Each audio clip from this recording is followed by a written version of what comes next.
Welcome.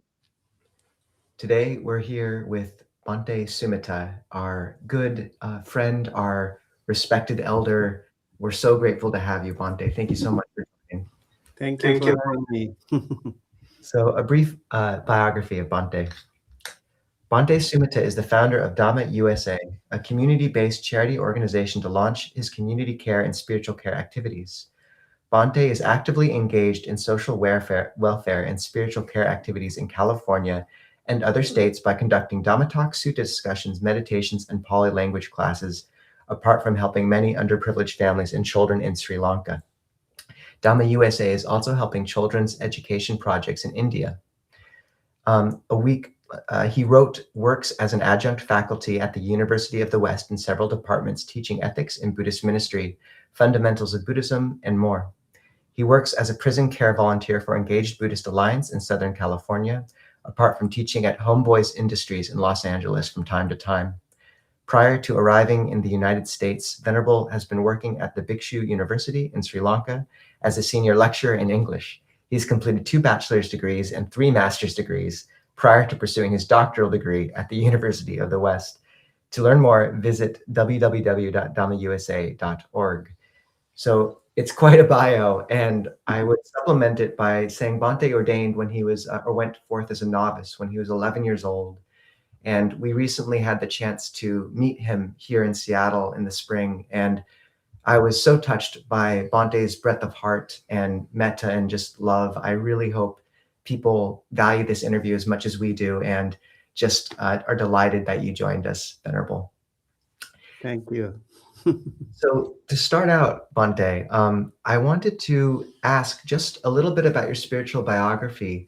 How did you end up going forth at 11 years old, which I believe at this point means you've been in robes for 45 years. It was your birthday yesterday. How did you end up going forth at 11 years old, and what key moments of faith kept you in robes all the way from the age of 11? From childhood, I felt a natural attraction to the Buddha, the temple, and chanting, and the peaceful life of the monks. For some children, joy is in games. For me, there was also joy in the shrine room, in listening to Dhamma, in watching the dignity and simplicity of monastic life. That early faith was not only emotional, it felt like recognition, as if this path was already very familiar to my heart. What kept me in robes was not one dramatic event, but many small confirmations over the years. The Dhamma kept proving itself true when I practiced restraint, mindfulness, loving kindness, gratitude, and contentment. The mind became lighter. I could see directly that sense pressures promise much but do not satisfy deeply. The robe kept reminding me of a higher purpose. Not to live only for myself, but to live for truth, service, and liberation. Also, good teachers helped a lot. Without Kalyana Mittas, spiritual friendship, I think it's very hard to continue. Faith begins the journey, confidence makes it more stronger, but wise guidance, I think, in my opinion, sustains it.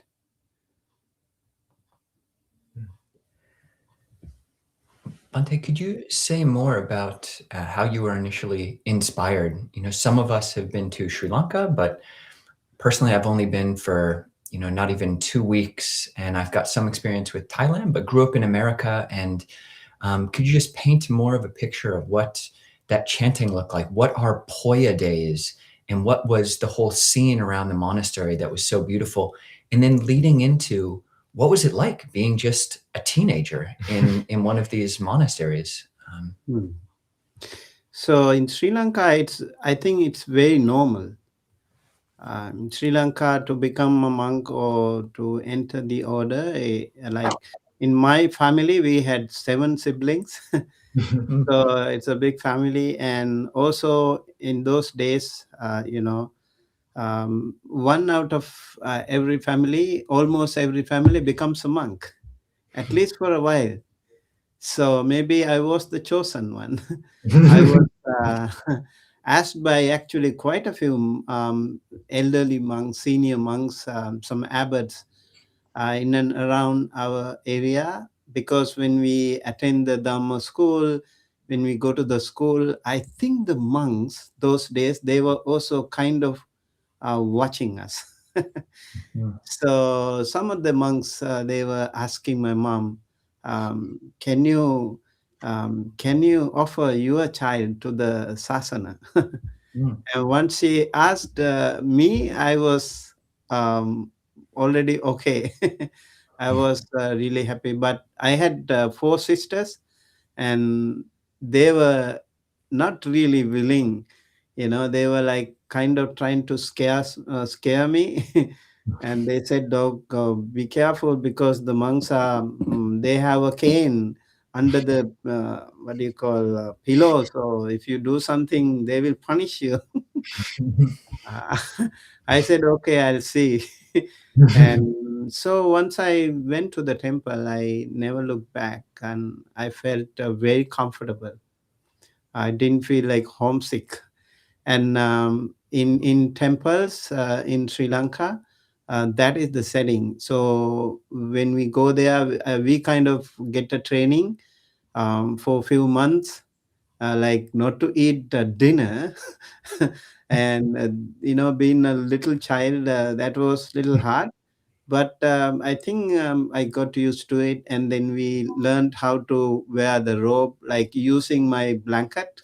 I tried to become like a monk.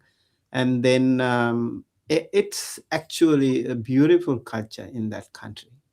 We have the vast majority of Sri Lankans are Buddhist. And wherever you go, every intersection in the country, you have a Buddha statue. Once you enter, like from here, like if you go to the international airport, Colombo, you will see a beautiful Buddha statue, serene. He is ready to welcome you and greet you to the country. And then everywhere you see the beautiful pagodas, you see the monks, you see the Bodhi trees, and it's like 10,000 something temples all over the country. And these monks are widely spread all across the country, and they work from the grassroots level, and they work with the community so much, and they are really linked to the community.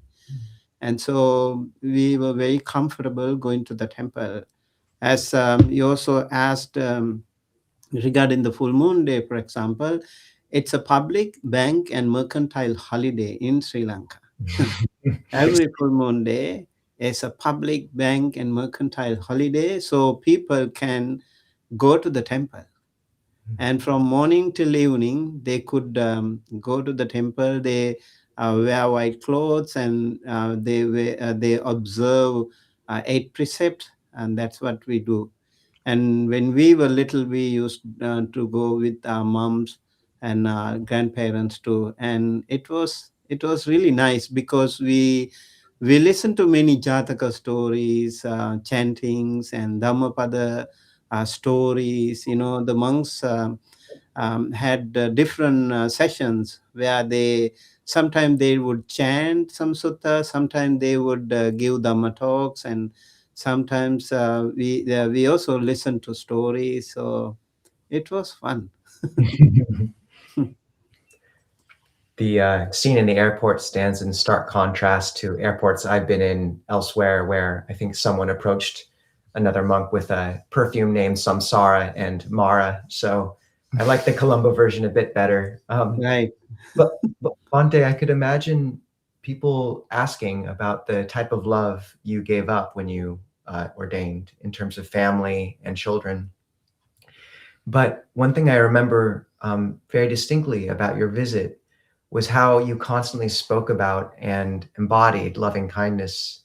You had a practice where before you walked into every room, you would stop and take a second to wish everyone in the room, may they be happy, may they be healthy, may they be well. And I've been doing that ever since. And you even talked about being able to try and tame animals from far away using loving kindness. So Bhante, for me, you're a bit of a model of metta. And I wondered if you could speak about your practice of loving kindness. How do you recommend people kind of cultivate it day to day in their lives? Yeah, I think Buddhist teachings are based on loving kindness. Without loving kindness, I don't think we can survive. And the world today needs loving kindness more than ever. So, um, of course, as monks, I think we understand human life very sympathetically. We understand family love, responsibility, loss, struggle, desire, hope, but understanding does not require possessing. Renunciation can also bring a wider kind of love. I think when I entered the order, I felt like in Sanskrit it is said, Vasudhaiva Kutumbakam, the entire earth is my family. I truly value that, you know. So the metta, the power of metta, is unconditional and loving kindness and immeasurable loving kindness. So metta became central for me because I saw how much suffering begins in the mind before any words are spoken. A harsh mind creates a harsh world.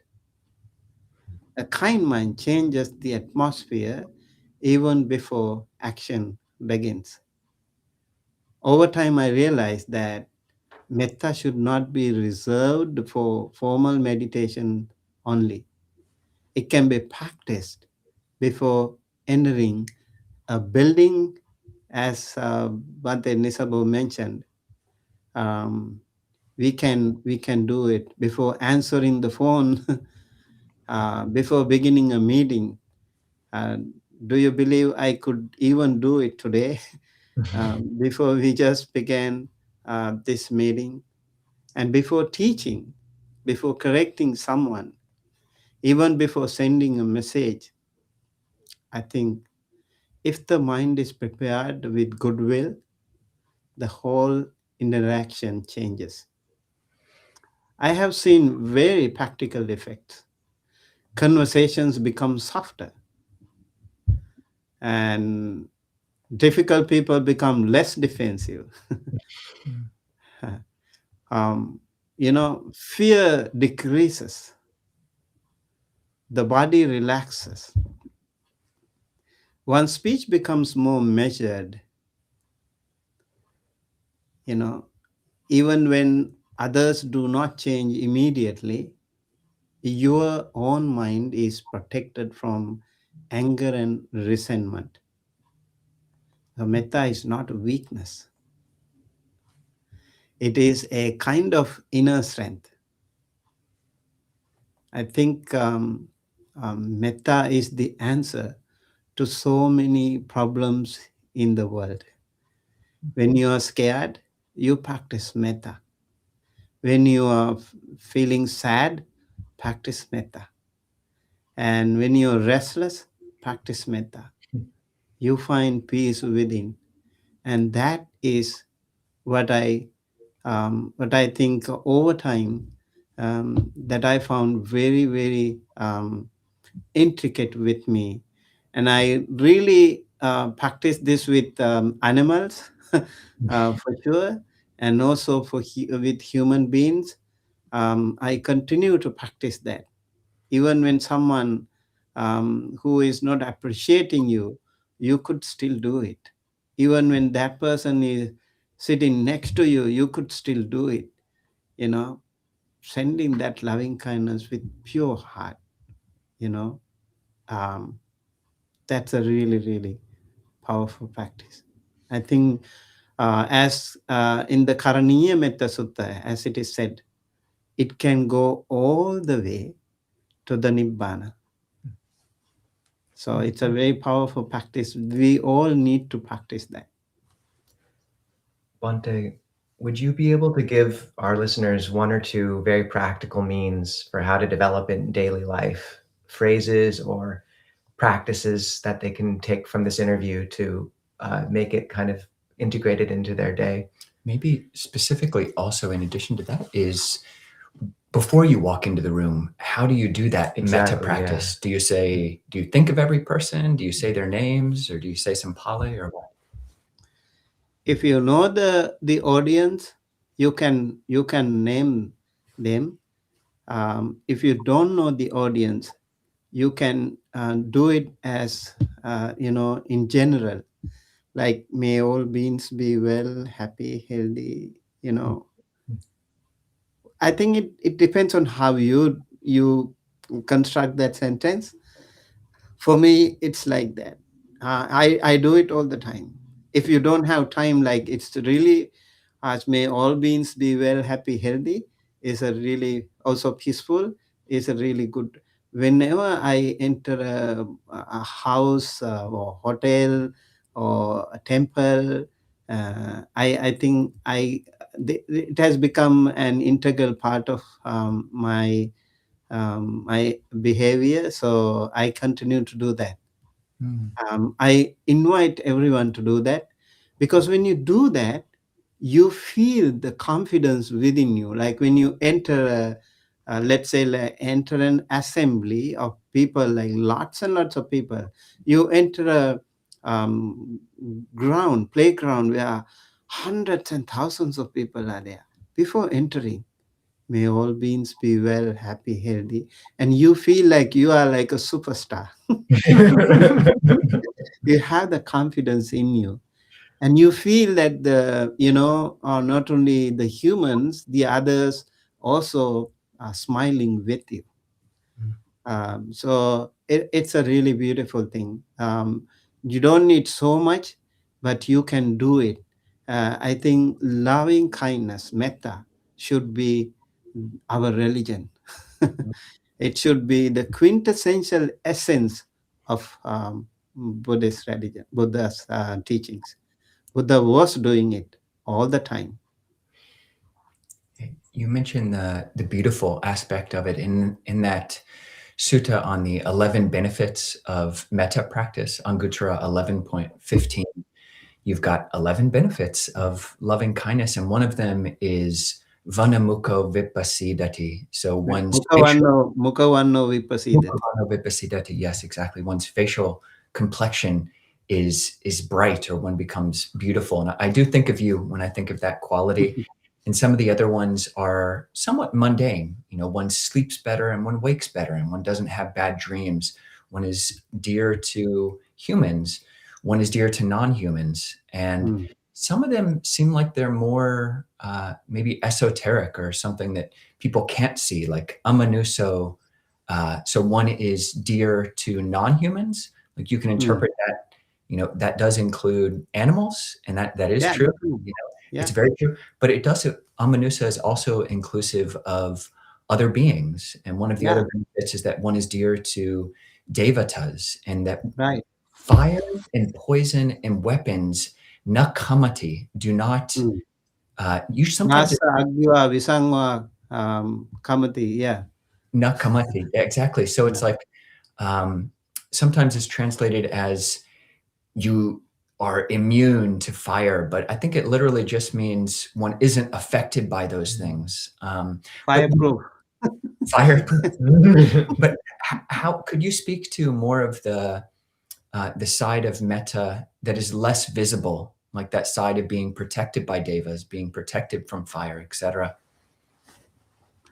You see, like when you, for example, things happen in our life sometimes. like you save yourself like miraculously. Mhm. There are things happen like out of nowhere, someone rescued you, and maybe in an accident, some people dies, all other people die, and you are rescued. And maybe in the middle of an ocean, when everyone dies, you are rescued.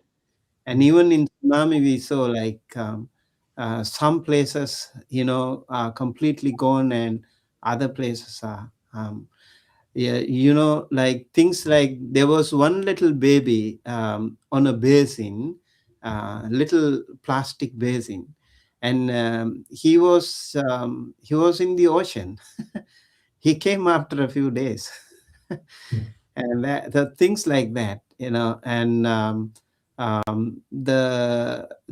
these are there are some, certainly there are a lot of things in this world that are out of our control, metaphysical things, out of our control. I think we have to be very respectful to everyone. We have to be respectful to the humans. We have to be respectful to the nature, the trees, the rocks, the rivers. When you enter a river, you should also be respectful to those aquatic creatures. And there could be like even in the ocean, when you go to swim in the ocean, you become like take a little moment to be grateful and thankful and respectful to them.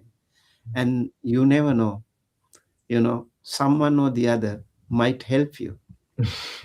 So I certainly believe when you enter maybe like ocean or desert or even forest, unknown territory, whenever you enter, be thankful and grateful to other maybe mighty powers, seen and unseen sentient beings.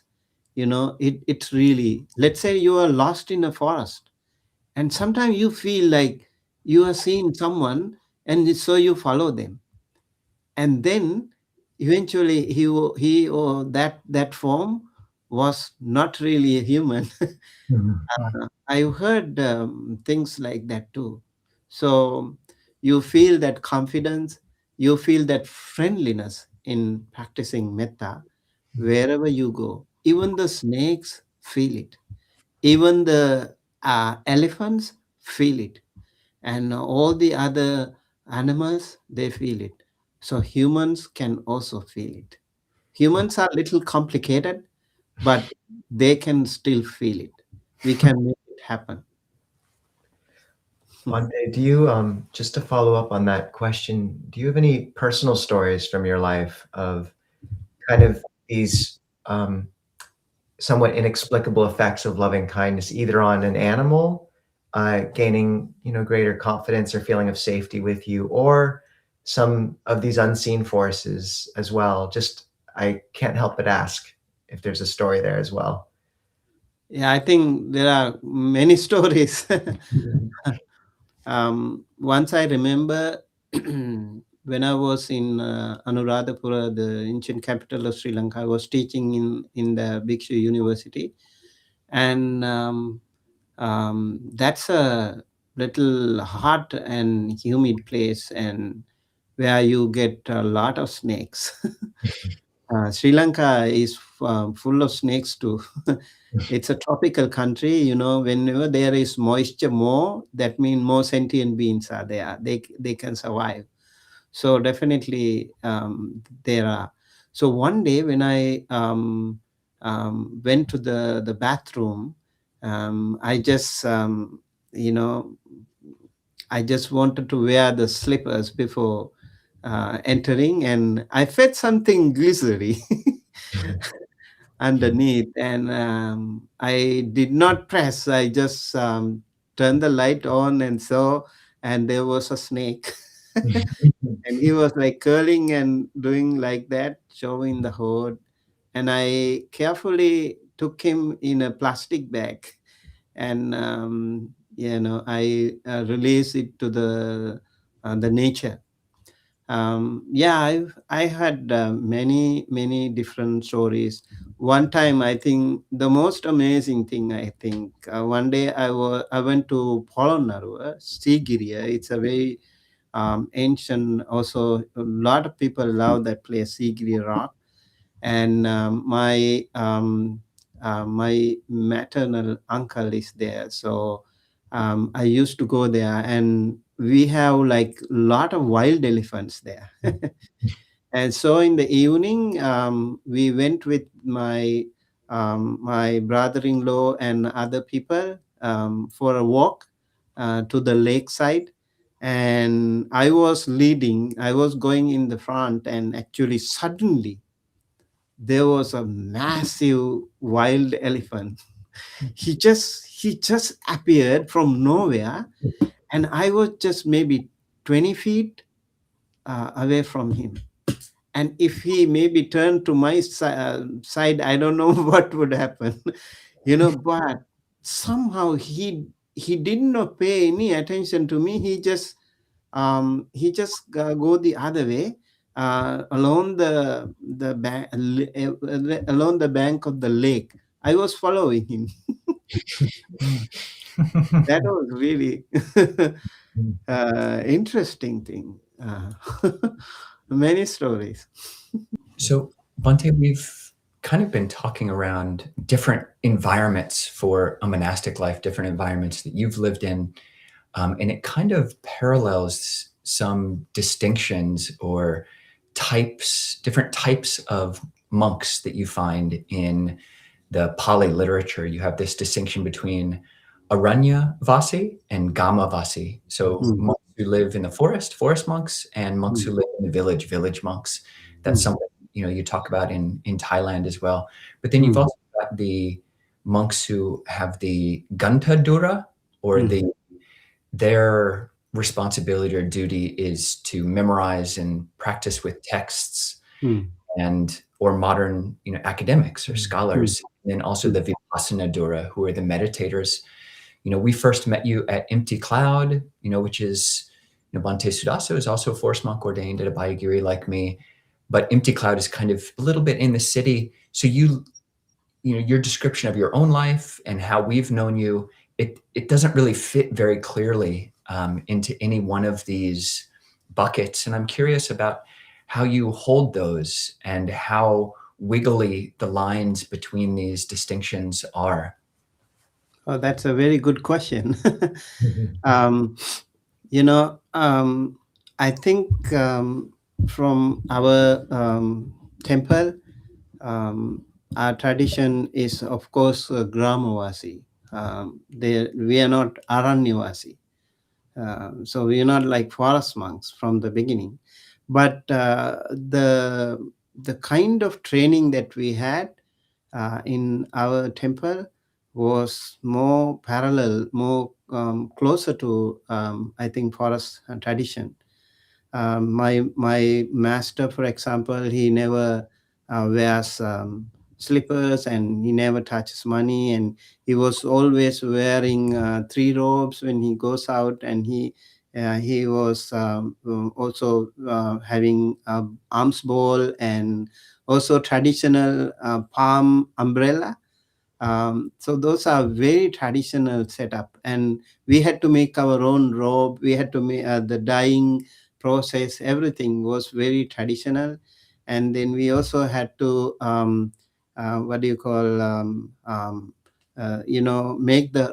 make the ball.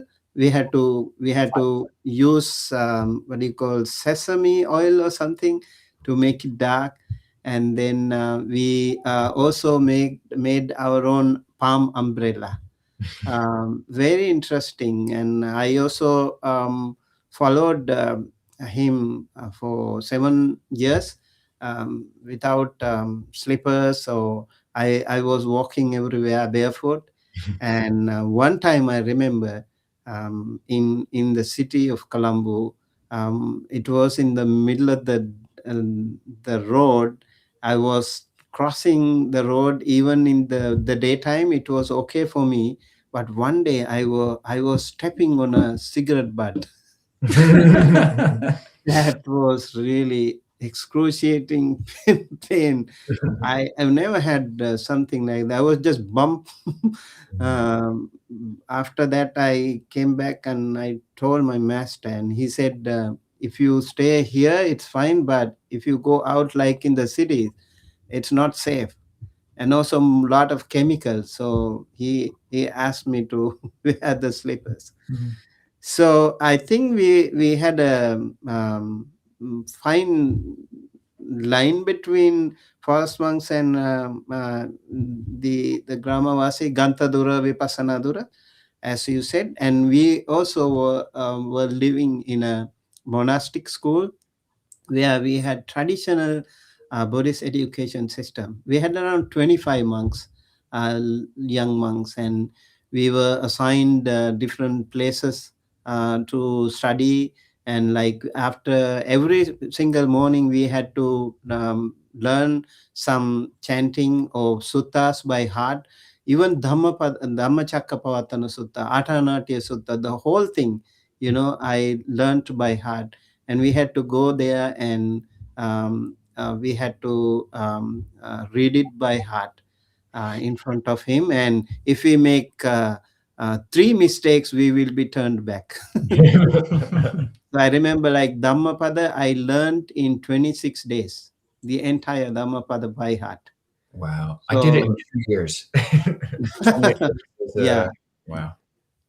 Yeah, so I think that's really very interesting. We have that system in the country where the monastic schools, that traditional education, and also the secular subjects like English, maths, languages, and science, history. We learn them also. Yeah, Yeah, along with the traditional Buddhist teachings. it's I think there's only two monastics or maybe three I've met who've been in robes since the age you were at. I think Bhante Gunaratana also, went forth as a novice around the age of 11. And Mhm. first, I want to invite the audience to type questions into the chat if they have them. But a question for you, Bhante, speaking about your path and going to this monastic school and more.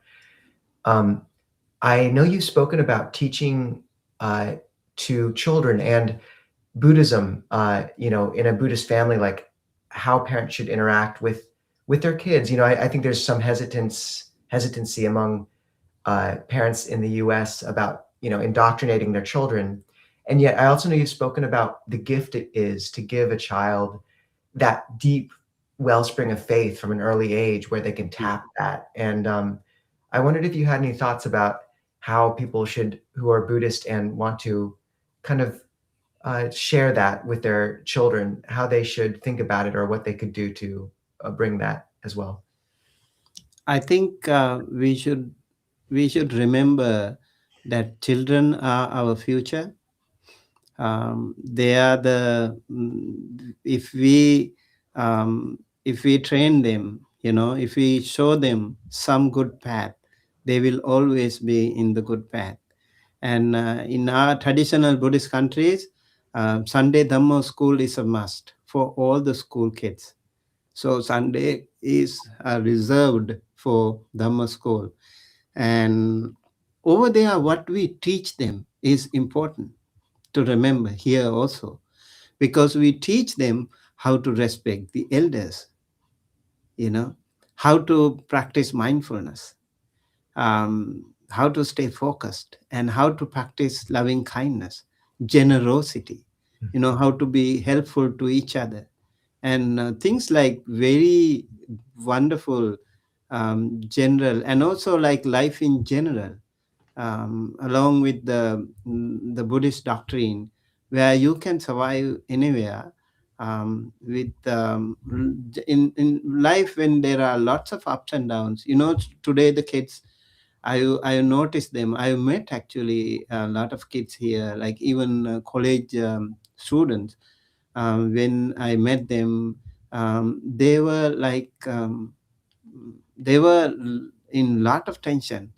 They had a lot of depression issues like that, and they didn't know how to cope up with them. you know.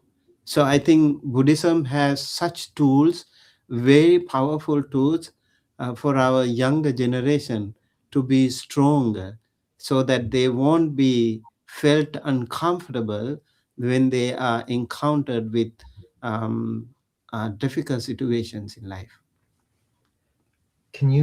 Would you have two pieces of practical advice for a parent for their child coming out of this, how to interact with their child in terms of instantiating those values? Well, I think childhood, the little children, they have photographic memories. When you take to the temple, you mean they taking them to the temple, right?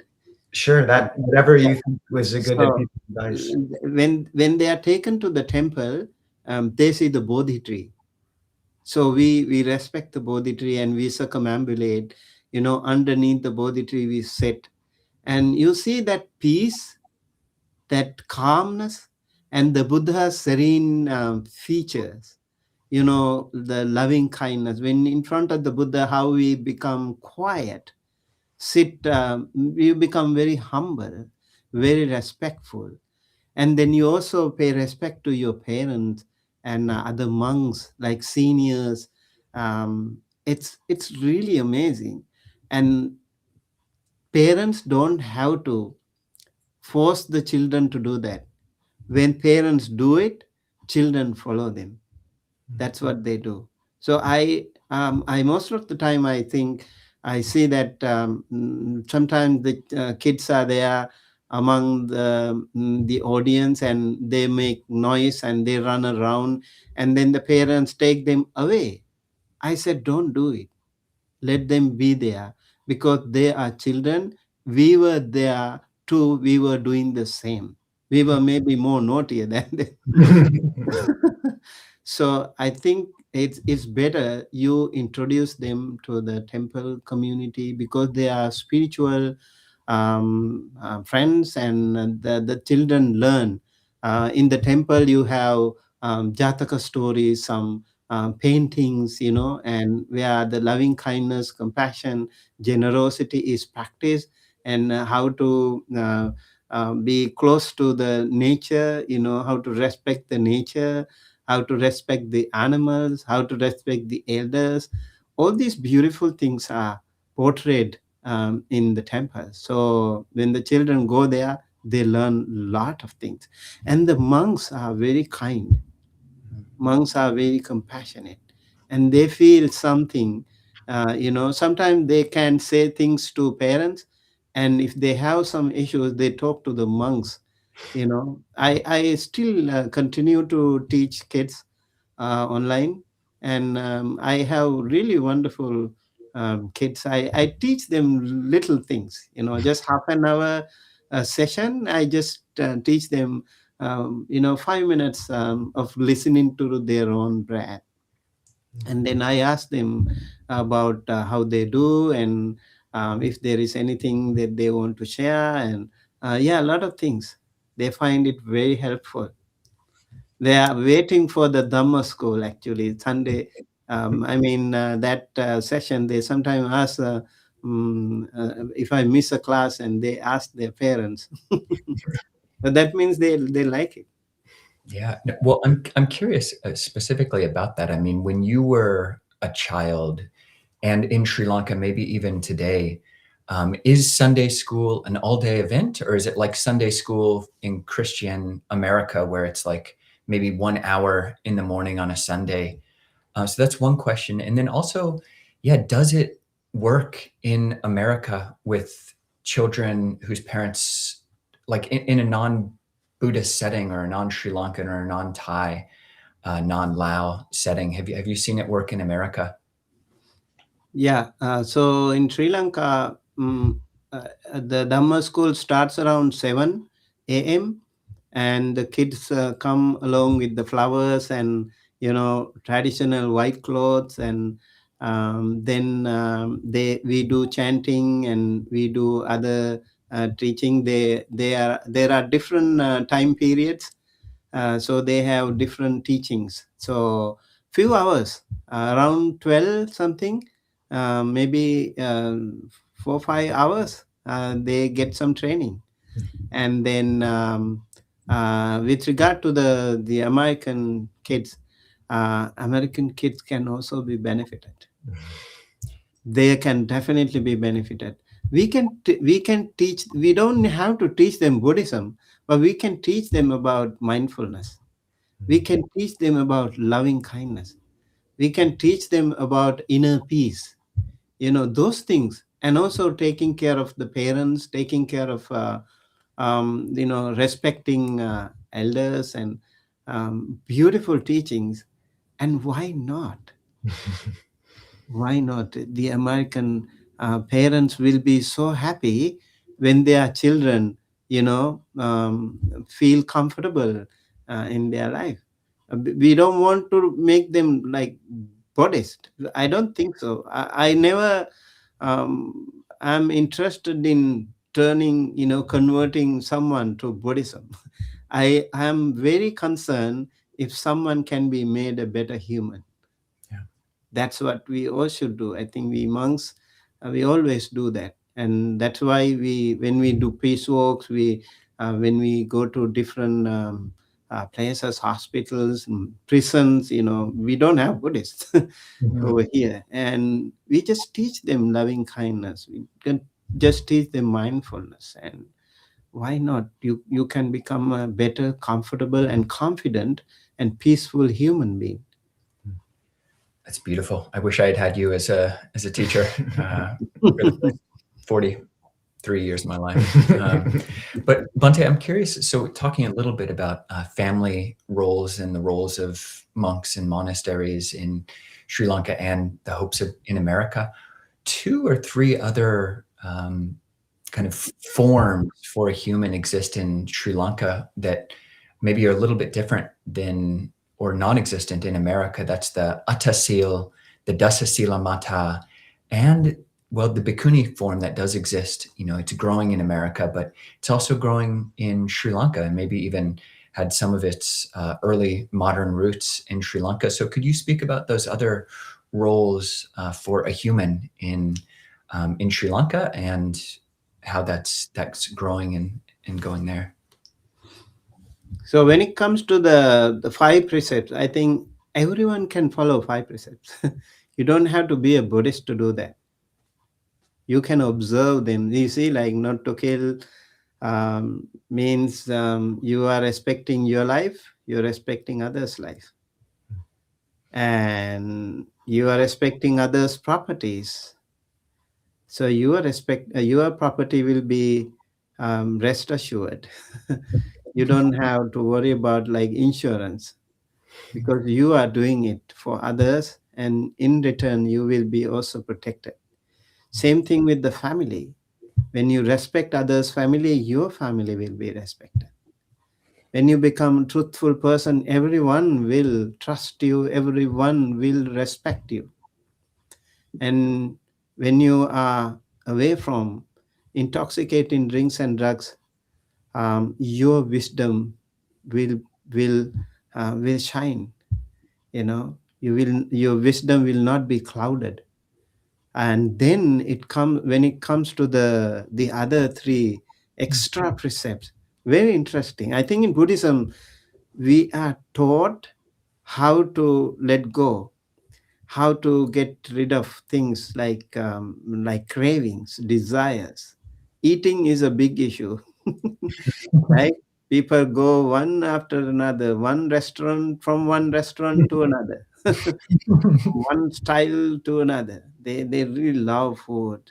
And so here on full moon day, they don't eat solid food in the afternoon. So people are trained how to let go things, most your desires.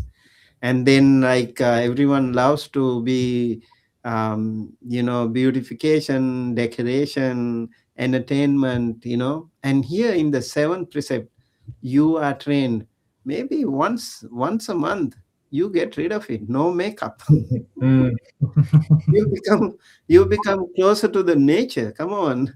You can see yourself. I think a lot of people saw themselves during the pandemic because they didn't have time to go to salons. They were closed. I remember like some online teaching, they didn't want to show their face. Like like they were like aliens. See, we monks, we don't have to do that, so we are always ready. Yeah. We always Um, look like aliens. Yeah. what was the other question, remember? Well, just so that's the 8 precept people, keeping it at least once or twice a month. But then the Dasa Sila Mata, what is this 10 lay precept female Yeah. form, and then also bhikkhunis. Right. So any lay person can practice 8 precept at least once a month. It's a really beautiful thing when you do that. You keep doing it, and it becomes a loop. Mm. Every month, full moon day, we have to go. We have to practice.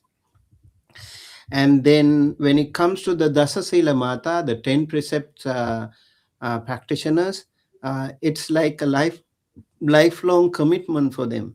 We want to practice 10 precepts for the rest of my life. I don't want to be, attached to any secular life anymore. And that's a really powerful commitment. Very, really amazing. We have tens of thousands of them, those Dasa Sila Matas in Sri Lanka. And they And wear in 19, yeah, yeah. they wear white or brown? Or? That's an interesting question. So in Sri Lanka, they don't wear white; they wear like yellow, Mm. like a robe, and they also live in different like temple like places. They have their own Sila Mata aramas. And they've given up Because, money as well. yeah, they are like Sila Mata aramas. Mm. So and then in Sri Lanka, I think 1990s, I was in India that time when the recent form of it's like renaissance of Bhikkhuni Sasana started in India. That time I was in Delhi University. I heard this news. I felt very happy actually. Some monks somehow made it happen, and some Korean bhikkhunis and Chinese bhikkhunis, they were also involved. And then like one Sri Lankan professor became a bhikkhuni, Bhikkhuni Kusuma. And I remember even I met her actually. And in Sri Lanka right now, there are more than 1,000 bhikkhunis. Yeah. So slowly, every time whenever there is a change in the world doesn't like it. They don't accept it. So it takes a while for them to accept it. And I think slowly the society is accepting, and I hope there should be a proper education system. And if that happens, this could go a long way. It's very happy to see the bhikkhunis here in the West. They are really working hard, and they had a lot of challenges, not like in traditional Buddhist countries. If you wear a robe and you go to Sri Lanka, they will take care of you for the rest of your life. Yeah, all 4 requisites will be provided to you free of cost. You go to the hospitals free of cost, and everywhere you will become a very respectable person. So man or woman, it doesn't matter. Nowadays a lot of people would like to go to those countries, especially Sri Lanka. They feel like home. They feel at home whenever they land in that country. They really love and respect the robe. So I'm very happy that I'm also helping the Bhikkhuni order over here. I think I have seen lot of Christian nuns, and they are doing such a great job. They're like, there are some young children, young girls, for example, when they go to the church, they have to open up, and they can do it with the males priests. And this is where the nuns can play a huge role as a sister, as a mother. So I was always thinking, if we have Buddhist bhikkhunis, they can also do so much for the betterment of the women in the world. So we can never play the role of a woman, a mother or a sister.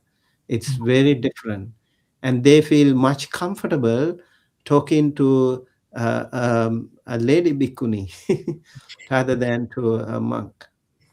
So I think it's really very helpful. And if Buddha was here today, he would definitely say okay to that. To pause there, and Bhante Sumitta, the first time we met him was at a Bhikkhuni ordination down at Amaranya Vibhanga, or Aranya Bodhi, I believe. And then he was recently up here in Port Townsend for another. And Bhante Sumitta has just been such one of the really helped revive the Bhikkhuni order here in the US by just going to all these ordinations and being such a support. So just pausing to honor that venerable, and just, really, I think if there's that renaissance, it'll be in part due to what you've brought. I'm sorry? If there is that renaissance, as that happens, I think it'll be in part due to your efforts as well.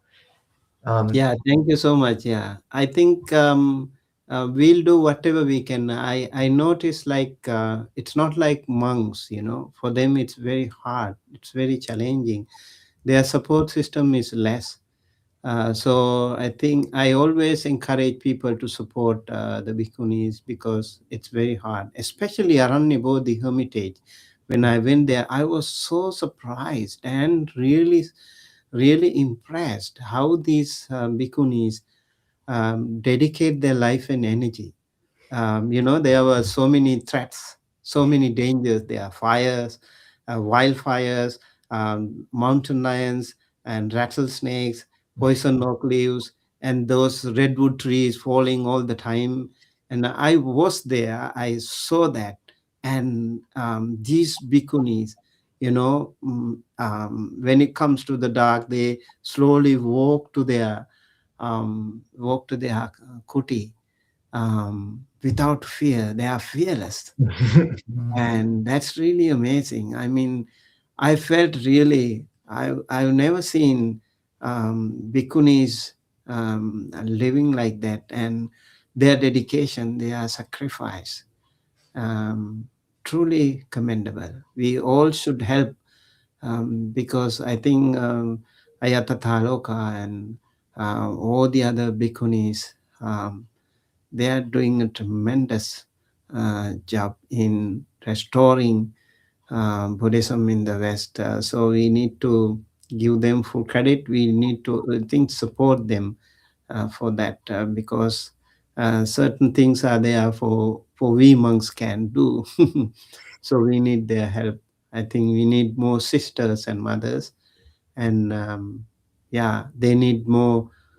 Probably they need more formal education, Buddhist education, and also a good support system. That way they can thrive. Bhante, I want to bring in two questions from the chat, because we're going to we have one question. What tips does Bhante Sumitta have for memorizing Pali chants? Can the audience come away memorizing the Dhammapada in 26 days? We have at least 2 Americans who are right now. Yeah, so most important thing is reading out loud. Reading out loud, and reading continuously, chanting continuously. So repeated chanting is a must. And when you read out loud, you listen to your own sweet voice. I think you have the sweetest voice in the world, so listen to it. And that way you can actually, it can go deep into your memory. And repeating, like we in the entire Pali Tipitaka, we see a lot of repetitions, like Evang me sutang ekang samayang bhagava savathyang viharati jetavane anatha pindikas arame. How many hundreds and thousands of suttas are there exactly with that? So this repetition is part of the Bhanaka Parampara. So the monks were learning them by heart, and that's why we have repetition. So repetition is a good thing. So you need to repeat. So, for example, we have chanting books. I rotate the chanting. Even now, if I don't chant like Dasadhamma Sutta, Mangala Sutta, Ratana Sutta, Karaniya Metta Sutta, Khanda Paritta, Mettanisansa Sutta, and then Maha Kasapat Tera Bojanga, Maha Chunda Tera Bojanga, Maha Mogallana Tera Bojanga, then Dhamma Chakkapavatana Sutta, Maha Samaya Sutta, Atanati Sutta, all these suttas, and all the other suttas. We have a collection of suttas, and I continue to read one by one. That way, I have that, continuous flow, and it's really wonderful. You can practice Dhammapada chanting, um, like read it one chapter a day, and read it maybe several months, maybe one whole year if possible, and you will feel like very comfortable in remembering things. Okay. Yeah, thank you so much for your time. And just to mention to people who don't yet know, you've taught several, half year or full year long Pali classes, and have currently started. And I've been very happy to see that Ayananda Bodhi and Venerable Silananda and Satima and Brianna Garika Kema are all joining. That's wonderful. Is that still open for this year, or do people have to wait for the next round? Yeah. I think we started at the University of the West with 5 people. That time, it was just a club, UWest Pali Society. I thought of like PTS, Pali Tech Society, and I thought, why not we have it in America? So I started Pali Tech, UWest Pali Society. And only every time we get like 5 people, 4 people, something like that. Then I thought, okay, it's okay. The Buddha started with 5 monks. Come on, you can do it. Right now we have, for this new batch of Pali students, 149 students from 26 different countries. Wow. And you will be surprised, like the number of countries that are participating, so enthusiastic to learn this Pali. And I make sure that they all I have proper structured course. So, and also I use certain new games, like Quizlet, for example. I use it, and so they feel comfortable. And Google Classroom, and we have a lot of support system, WhatsApp group and Facebook group, and they can continue to ask questions, and it's a beautiful thing. Yeah, I really, really enjoy teaching Pali. And recently, I also taught them a new Buddhanusati Bhavana, like, declining Buddha Saddha, Buddho Buddha, He Buddha Buddha, Bhavanto Buddha, Buddhang Buddhe, Buddhena Buddhebi Buddhehi, Buddhaya Buddhasa Buddhanang, Buddha Buddhamma Buddhasma Buddhebi Buddhehi, Buddhasa Buddhanang, Buddhe Buddhami Buddhasming Buddhesu. This is all about the Buddha in all forms of the Buddha, and all different variations of the Buddha meaning. So I ask them to read it 100 times, 1,000 times a day. So you feel comfortable, and you are also practicing Buddhanusati that way. That's awesome. And so should people go to info@dhammausa.org to learn more, or email you there? Yeah, they can email info@dhammausa.com. They can email, and also they can subscribe to our channel, Dhamma USA YouTube channel, and those are free of cost. People can watch, and they can learn in their own pace. If they want to keep up with our course, maybe we have already done 10 classes. If they still can manage, anyone is welcome aboard. So they have to do some exercises, assignments, so that way they can keep up with the class. Bhante, we'll also link to that in the description. And I do think we've used an hour of your time, but we're going to move over to Zoom about now. And I'll paste the link into the chat, and people can ask additional questions there. We didn't get to the final one. Okay. But maybe before we end, Bhante, if you wouldn't mind just giving a blessing to us and those listening in Pali, and then maybe the English translation, that would mean a lot to all of us. Okay. All right. Thank you very much once again for Ajahn Nisabo and Ajahn Kovilo for inviting me to this event. And I would like to take this opportunity to invoke blessings upon each and every one of you. You two wonderful brother monks like Sariputta Moggallana. Wonderful Kalyana Mitta friends. Hopefully you can also attain Nibbana together. And also your community is very, very beautiful, wonderful community, and you are growing together. I noticed that, and I really want to wish you all the very best of luck, long life and good health to continue your good journey with the blessings of the Buddha Dhamma Sangha, with the blessings of the Devas and Brahmas and all the wonderful Kalyana Mitta friends. May you all be well, happy, healthy, safe. And with that, I would do a short chanting.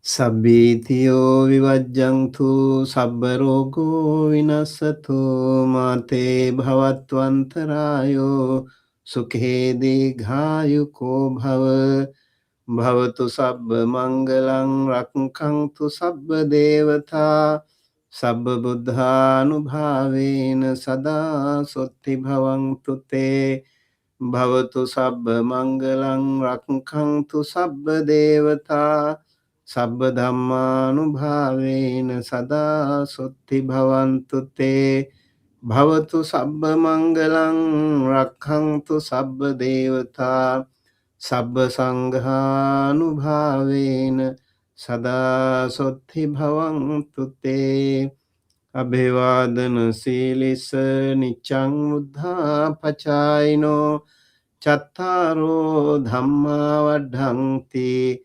ayuvanno sukhang balam ayurarogya sampatti sagga sampatti mevacha ato nibbana sampatti iminate samijjatu.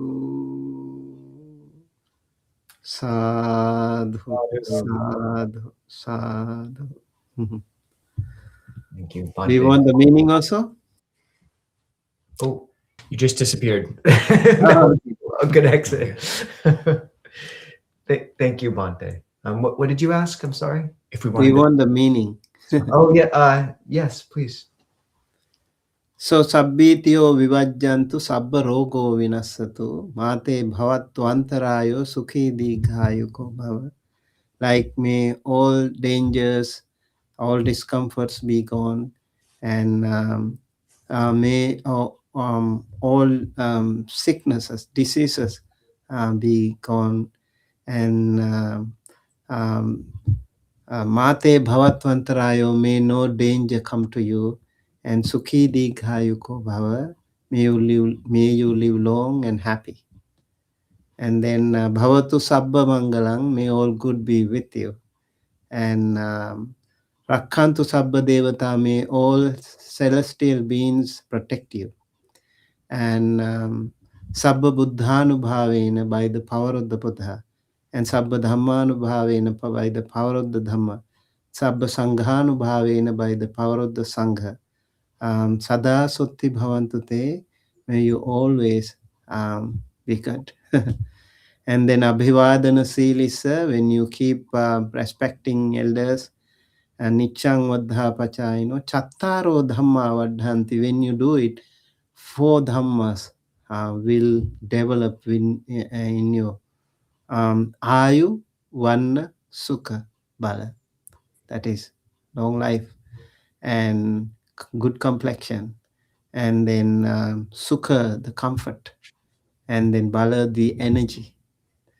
And then and then eventually Ayuvanno Sukambalang, Ayurarogya Sampatti, Sagga Sampatti Mevacha, may you all be with good health, and Ayu means long life and good health, and Sagga Sampatti Mevacha, may you be born in heavenly realms, and Ato Nibbana Sampatti, and eventually may you attain the supreme bliss of Nibbana.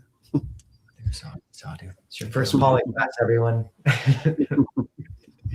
Bhante, thank you so much. Thank you. Thank you.